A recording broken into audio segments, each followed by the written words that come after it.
Сулайман тоо сыймыгысын илимдин. Эргүү менен эреркедим берилдим.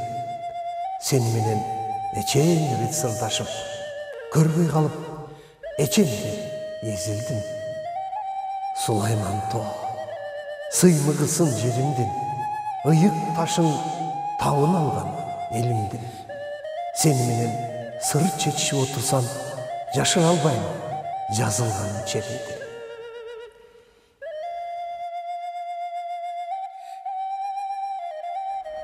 Ассаламу алейкум, Сулайман тоо. Ассаламу алейкум, Сулайман тоо. Үч жолу саламдаш, оолум. Неге?